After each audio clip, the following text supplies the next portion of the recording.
Hello guys, in today's video I'm going to talk about how to fix Telegram internal server error problem. So the answer is easy. Just go to the settings and then scroll down to the apps section. And then go to the search and search Telegram.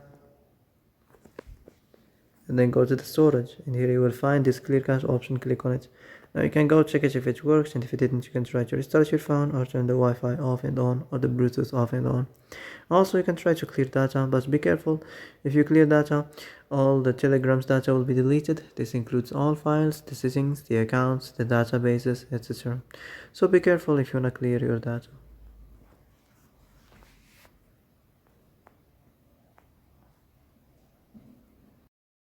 So that's it for today's video. I hope this is the answer you've been looking for.